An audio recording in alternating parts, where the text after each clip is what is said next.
Malcolm and Marie arrived onto Netflix last week, and it brought up the interesting conversation around authenticity. Is authenticity needed when making a film? Or can a filmmaker make a film based on someone different to them? All the while, these two questions loom over the film itself. In this video, we'll be taking a dive into authenticity and lived experience as it pertains to filmmaking, and how Malcolm and Marie both questions and utilizes it.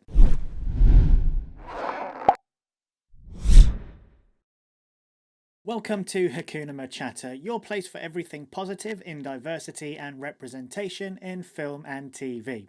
My name is Elliot. If you're new here to the channel, please consider subscribing and turning on the bell notification. So when it comes to authenticity in regards to Malcolm and Marie, I think the first step is to really have a look at how it utilizes the black perspective. The film is written and directed by Sam Levinson, a cis white man who is a legacy kid in Hollywood, making a film about a breakthrough black filmmaker. Now, at face value, sounds a little bit odd. I mean, how can Levinson assume to have any knowledge on the black experience? Well, enter Zendaya and John David Washington, as the process of creating the script was a collaborative process between the three. If you have a listen to the podcast Okay Now Listen, they interviewed Zendaya on their most recent episode, and she goes full into how collaborative this process was. And it's kind of pretty obvious straight away that there is as much of Zendaya and John David Washington in the script as there is Sam Levinson. Of course, that brings into question, why don't they both have a writing credit? They have a producing credit as well as their acting credit. That can maybe come down to guild stuff or union stuff, and maybe they just didn't do enough in terms of script writing to get that credit. But they're there as producers providing the black perspective for this film. The film brings into question authenticity while authentically giving the black perspective. Film and TV is generally moving in the direction of improving diversity, inclusion, and representation, and this can mean authenticity.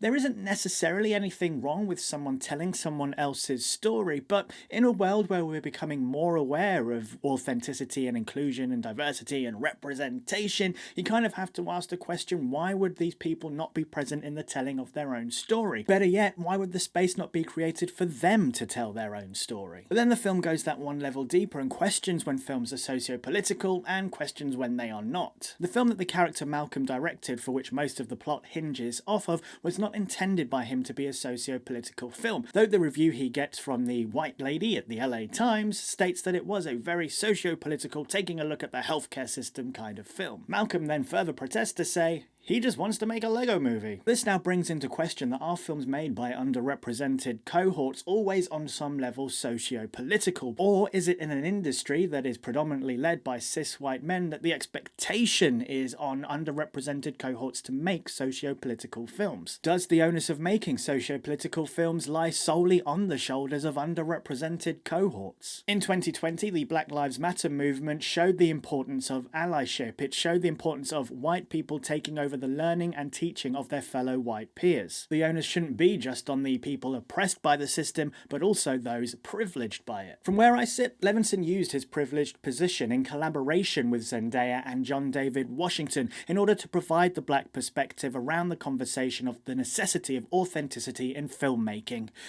Try saying that 5 times quickly. But I believe Malcolm and Marie gave something that Pixar's Soul did in providing a universal message through the black perspective. Writer-director of Soul, Peter Docter, early on in the process realised that he couldn't possibly write for the black perspective, so he employed Kemp Powers to help co-direct and co-write Pixar's Soul, as well as collaborating with his black colleagues at Pixar. The universal message of Soul was to enjoy the small things of life. The universal message in Malcolm and Marie was to express gratitude to those closest to you. Both of these universal messages shown through the black perspective from a privileged position. Race doesn't necessarily need to be brought up in the case of either of these films, but the fact that the space was created to authenticate the black perspective and place universal messages in these black voices can't be underestimated, and it shows the importance of allyship and normalizing others in spreading universal messages. And choice, it's an important step in creating better diversity, inclusion, and representation. Choice is important in placing underrepresented cohorts at the forefront when historically they may not have been. Much of Malcolm and Marie and Soul could have played out the same if they had had white leads. The choice to tell these stories through the black perspective, the choice to collaborate in order to authenticate that black perspective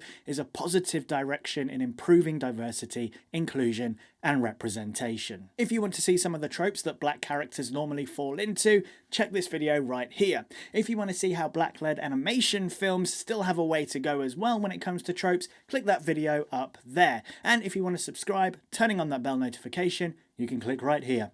Until next time, Hakuna MaChatter.